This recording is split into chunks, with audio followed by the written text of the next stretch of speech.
Alright WhatsApp guys, एक बार फिर से वेलकम बैक जर्मन सीखिए उर्दू ज़ुबान में। और आज का जो हमारा लेक्चर है वो काफ़ी सिंपल सा होगा और वो काफ़ी मज़े का भी होगा। आपको बहुत मदद देगा जब आप जर्मन ज़ुबान बोलेंगे तो। आज हम पढ़ेंगे मूवमेंट वर्सेस लोकेशन। आप कहीं जा रहे हैं या आपका प्लान है कहीं पे जाने का कभी भी, तो ये सेंटेंसेस उस वक्त काम आएंगे। एग्जाम्पल ले लेते हैं। जैसे होता है कि इश गेहे इन देन पार्क।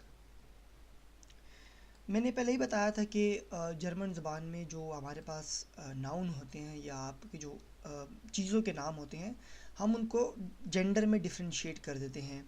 जैसे कि आप बोल दें हो या आपका दी एपोथिके, या फिर आपका हो गया दास ऑटो। तो एपोथिके बोलते हैं फार्मेसी की दुकान को, ऑटो बोलते हैं गाड़ी को। तो यहाँ पे हमने इनके साथ ये आर्टिकल लगा देते हैं, दी, दास। ये हमारे पास डेफिनेट आर्टिकल होते हैं। दी अपोथिके, दास ऑटो, दी हाउजे। अगर आप बोतल भी बोल रहे हैं, बोतल हो गया, मग हो गया, स्कूल हो गई, यूनिवर्सिटी हो गई, जहाज़ हो गया। तो उन सब के साथ आपके ये आर्टिकल्स आते हैं। तो जब हम मूवमेंट और लोकेशन में आते हैं, जब हम किसी चीज़ की तरफ इशारा करते हैं कि हम कहीं पे जाएंगे, तो यूजुअली जो मैस्कुलिन चीज़ें होती हैं उनके साथ हम लगाते हैं देयर, और जो फेमिनिन चीज़ें होती हैं उनके साथ हम लगाते हैं दी।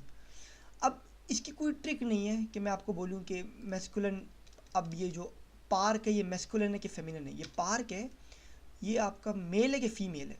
अब इसकी कोई ट्रिक नहीं है कि आप याद कर सकें। इसका एक ही तरीका होता है कि आप जब ये याद करते हैं, जैसे एपोथिके आप याद कर रहे हैं कि भाई फार्मेसी को बोलते हैं एपोथिके, तो आप इसको दी के साथ याद करें कि फार्मेसी क्या है, दी एपोथिके।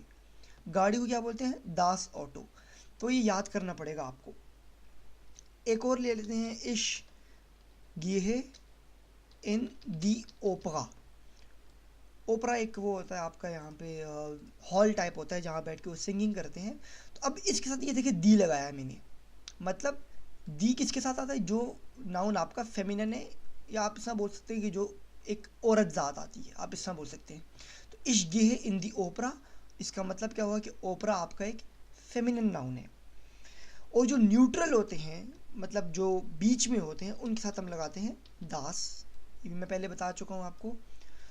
इसी तरह अब एक ले लेते हैं हम, इश गिए इंस कीनो।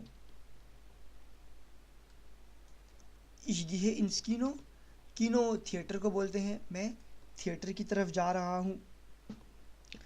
और अब एक चीज़ आपकी आती है जिसको हम बोलते हैं time before location.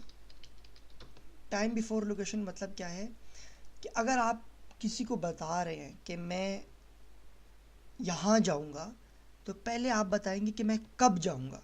For example, एक एग्ज़ाम्पल ले लेते हैं, इश फ़ाहरे इम मार्स नख न्यूयॉर्क।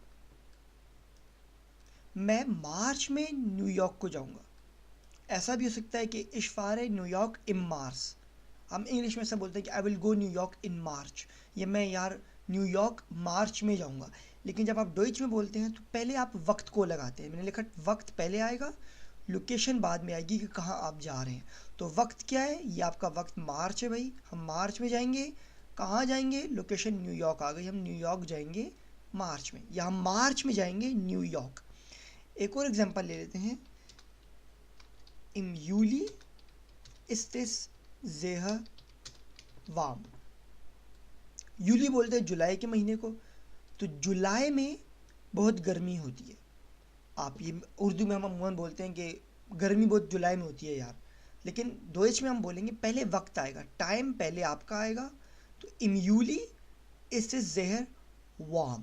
और यहाँ पे एक और चीज़, आप एक और एग्जांपल ले लेते हैं पहले, देयर विंटर बिगिन इन दिसंबर। ये भी आप समझ गए होंगे कि विंटर दिसंबर में स्टार्ट होती है। यहाँ पे एक और चीज़ ले लेते हैं कि मंथ्स, जो महीने आप यूज़ करते हैं, अगर आप किसी महीने का नाम यूज़ कर रहे हैं अपने सेंटेंस में, तो उसके साथ आपका आएगा इम। उसका आपके साथ इम आता है जैसे कि आप किसी जगह के अंदर हो तो इन यूज़ करते हैं, यहाँ पे मैंने इम यूज़ किया, इम यूली, इम मार्स और इम दिसंबर।